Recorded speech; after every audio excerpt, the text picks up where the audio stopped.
Hey kids, and welcome to the show. Today I'm going to be talking to you guys about something that is insane. Today, as I'm recording, it's the 400th anniversary of the first Thanksgiving dinner.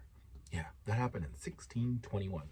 And it is now 2021, and we are freaking out. So, what do I mean by that? Right now, racial crimes and propaganda and all that stuff is the rage. It still continues to be. Here I am producing about my 270th video. Yeah, I've got 300 coming up. And I have been doing YouTube videos for almost a year, like full time. I've been doing YouTube videos like for the last 12, 13 years. But full time, jumped into the show, started off as a third string pundit, and now I am just Blessed Fatherhood and talking to you, my kids. So what am I talking to today? Well, one of my first videos, and it was a long time ago, and I'll show a little clip of it, or here's just a picture of it. And yeah, my life has changed a lot. In that video, I talked about my race, being a child growing up in South Louisiana. Being Puerto Rican was a little difficult there because we didn't have very many Puerto Ricans in Slidell, Louisiana. We had very few Hispanics, actually. But I survived. And I survived because I had to become a chameleon. I got to hang out with some of the white kids. I got to hang out with some of the black kids. And very rarely did I ever hang out with Hispanic kids. But there was always this, I have to be on this side or that side, and there was always something that I needed to belong to or wanted to belong to. And then I started looking into joining the military. Now, when I say looking into joining the military, when I was 5 years old, I was at Mardi Gras parade. I was dressed in little overalls. Very vivid memory. I saw the color guard walking down the street. I looked up at my mom and said, "Mom, I want to be one of those." And she said, "Shut up." And from that point out, I wanted to be in the military. I toyed with joining the Marine Corps. I toyed with joining the Air Force. I ended up in the Army. And I'm glad I did. But I could have ended up anywhere. But the point is, I was going to end up in the military. Because in the military, I could be something. Because as a small Hispanic kid in South Louisiana, it's really hard to get out. It's so hard to get out that you end up joining a gang. And I tried. I did. I was. By proxy because of family members. Yeah, that was kind of the life of a young person of color in South Louisiana, early 80s, early 90s. So through the 80s and 90s, that was me. I was trying to fit in. So every year I had a new friend, and you know what? They didn't look the same. I was once grabbed by someone of a different race. Ha, you don't know which one because I'm Puerto Rican, and it could have been either one, so it doesn't matter. But I was grabbed by a group of this race, and they grabbed my jacket, pulled it around the pole, and beat me up. Yes, beat me up. All because I was a different race. And then I went to the principal, bloodied and upset. And he said, "Yeah, I don't think he'd do something like that." So there it was.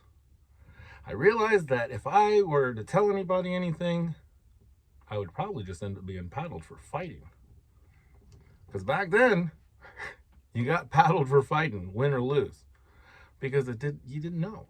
I also had a coach that used to throw us in a boxing ring, which was really nice. Put the headgear on, just let us go to town, get our aggression out. Usually we ended up friends in the end. Well, I did end up getting into a fight. A fight. All-out brawl. I mean, like, this whole school was ready for it. And it was with this young man named William Franklin Lee. Actually, it was Willie Franklin Lee. He told me it was on his birth certificate. I'm William, and I go by Willie. But he went by Willie, I went by Willie. And we were in, I think, 7th grade. And I was called the White Willie in this situation, and he was called the Black Willie in this situation. And just because we shared the same name, people instigated a fight between us. And Willie was big, much bigger than me. I mean, I'm a pretty big guy. But in 7th grade, he towered over me. He just did. He was a big guy. And I had to do it. So we went and we walked up to each other for this fight. For no other reason than the people on his side and the people on our side wanted to see a fight. And we started fighting. I fell down.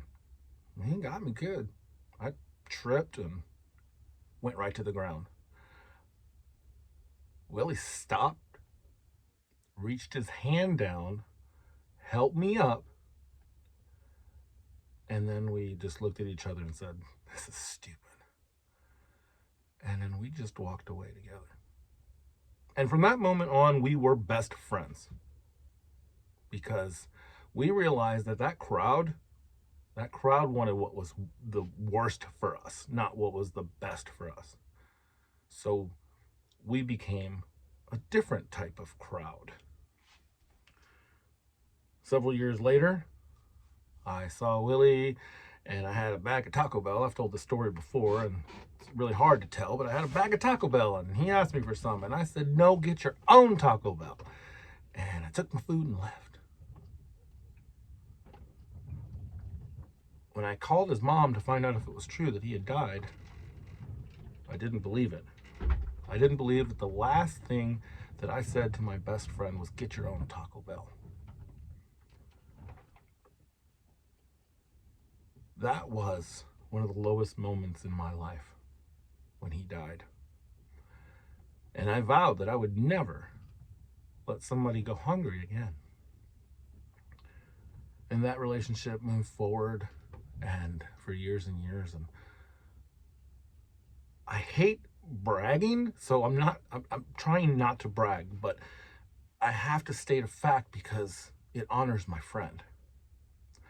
When my wife and I owned a food truck in Oklahoma City, we gave away thousands of free meals, just thousands. And every time I gave one away, I thought of Willie. Because even though I didn't share my Taco Bell with him, he's changing the world through me. And nobody even knows his name. But you will now. His name is Willie Franklin Lee. Willie Franklin Lee. So why am I telling this story? Because the state of our nation right now is one that makes me sad. There are people that don't like this flag. I'm honored that one day that flag will be on my coffin. And it pains me to realize that there's some people that think it's racist. Well, let me tell you, what is racist is calling everything freaking racist. That's racist. And you're dividing this country. That's racist. We need to step back and take it and just be the good people that we can be and realize that our grandparents and great-grandparents and great-great-grandparents made some really messed up decisions, but so do we. Where we put a kid on trial that has no business being on trial. And it's going to further divide our country. I didn't revisit this or even look into it again, so you can fact check me, but I'm going to tell you a story that was told to me by my social studies teacher at Boyette Junior High. I can't remember his name. I can remember what he looks like, but I can't remember his name. I should look it up. But he once told me that he liked to eat popcorn while he watched the presidential elections come in. And I was like, I like doing that too.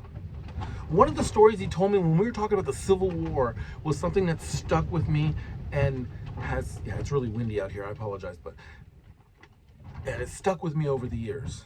And it was the story of, not all the battles, but the story of the surrender.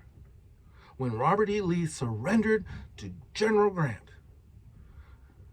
When he went to the courthouse, the image that and like I said, this is the image that my teacher gave me, and I love this image. Check me if you want. It may be completely false, but this is what formed me. Whether that teacher was full of crap or not, this is what formed me. into the man that I am. And it was that when Robert E. Lee and all the Confederate soldiers were walking down the road, marching down the road, to their surrender, to the courthouse, the Union soldiers were on both sides of the road, fully armed. The interesting thing about the Confederacy was Robert E. Lee and his generals, or his lieutenants and officers, were allowed to keep their sidearms. They were allowed to keep their horses. And as they walked to surrender, the brothers and sisters and aunts and uncles, well, it wasn't sisters and aunts as much, but those men that were sitting on the side of the road saluted the Confederate soldiers as they walked by, because they were their family and they were soldiers. And yes, Confederate soldiers have veteran status in the United States. The thing is, and this is what I need you guys to understand, our country was cracked during the Civil War. It wasn't broken, it was cracked. And there are people trying to reopen that crack when there are so many others that have spent a lifetime trying to fix it. So I'm going to tell you right now, loud and clear, if you pull this racist garbage with me and my family, you have no place with us. Because I told my daughter today that people are like dogs. Some of them you can trust, and some of them you can't. And it doesn't matter what color they are.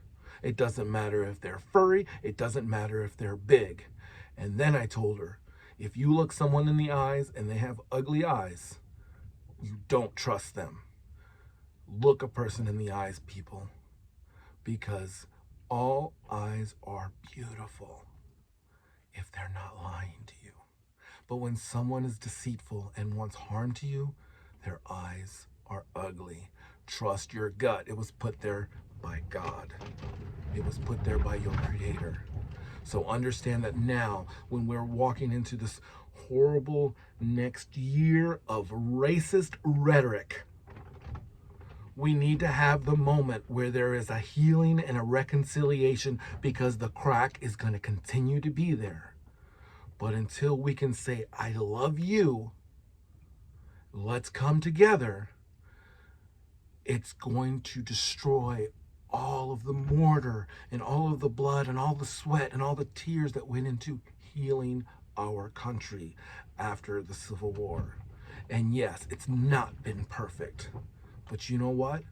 I love this country, and I love you, and I don't care what color you are, I don't care where you're from, but if you are on my holy land, I promised to defend you and your rights for the rest of my life.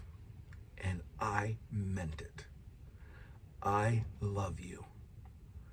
Please, let's have the moment. Let's have the reconciliation. Let's stop being angry at each other for a bunch of people that are just using you to get rich. So until next time, work hard, be kind, and have fun.